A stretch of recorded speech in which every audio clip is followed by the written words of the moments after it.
Hi friends, good morning. చాయ్ తాగిర్రా? అయితే మళ్ళీ జర్నీ స్టార్ట్ చేసిన. నాకు చాలా అంటే చాలా సంతోషంగా ఉంది. అలాగే యూట్యూబ్లో సపోర్ట్ చేయండి. యూట్యూబ్ నేమ్ వచ్చి షెఫీ టూరిస్ట్. సపోర్ట్ చేయండి. ఇంకా కన్యాకుమారి ఇక్కడికి వెళ్ళి ఎంత దూరం ఉందంటే 846 కిలోమీటర్లు ఉంది.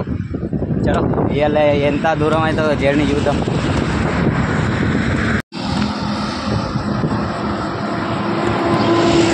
చూడచ్చు రోడ్డు మళ్ళా హైవే ఎక్కిన.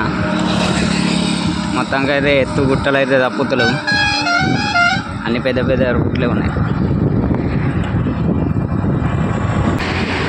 నేను రోజు ఎంత కష్టపడుతున్నానో మీకు తెలియాలి కదా. ఇక చూడండి, వానాకాలం కూడా చెమటలు గారేటట్టు సైకిల్ ఇప్పటికి అర్థమైంది అనుకుంటా ఎంత కష్టపడుతున్నాను. దయచేసి ఇవాళ రేపు జమానా ఎందుకంటే సైకిల్ మీద దుకాణాలకు పోయి రారా అంటే నాకు సాధన అవుతలేదు అంట. అటువంటిది నేను 4000 కిలోమీటర్లు ప్రయాణం చేస్తున్నాను. దయచేసి మీ అందరూ ఒక మాట గమనించాలి. నేను కష్టపడుతున్నా కరెక్టే, కానీ ఆ కష్టంకి తగ్గట్టు మీరు సపోర్ట్ చేస్తారు. అది నాకు చాలా సంతోషంగా ఉంది. ఇలాగే సపోర్ట్ చేయాలని మనస్ఫూర్తిగా నేను కోరుకుంటున్నాను. చూస్తే వానాకాలం కానీ ఒక్క చుక్క నీళ్ళు లేవు, మొత్తం ఎండిపోయింది.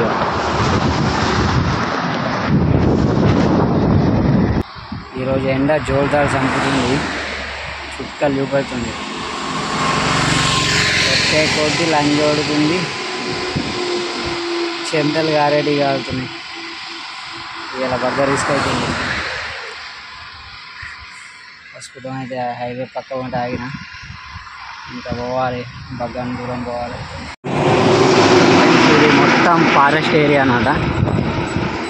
ఇక్కడ అన్నీ కనబడతాయట, జంతువులు, కుందేళ్ళు అవన్నీ కనబడతాయట ఈ రోడ్డు మీద.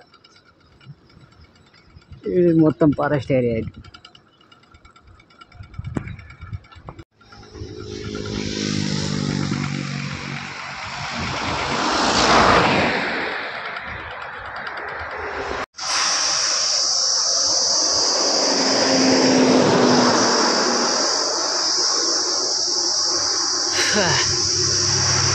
చుక్కలు ఏమవుతున్నాయి ఈరోజు అయితేలే.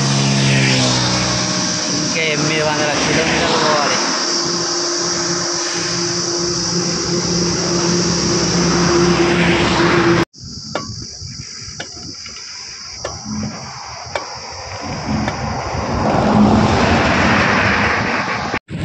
చుక్కలు కనబడుతున్నాయి ఈ భాషతో. మొత్తం ఇక్కడ ఏంటిది అంటే తెలుగు లేదు, నా హిందీ లేదు, మొత్తం తమిళ్ అట. తమిళ్ భాష అన్నట మొత్తం. ఇప్పుడైతే ప్రస్తుతం చెన్నైలో ఉన్నాం మనం. అక్కడికి బోర్డు కూత చూడండి, తమిళంలో ఉంది. మొత్తం తమిళమే. ఇక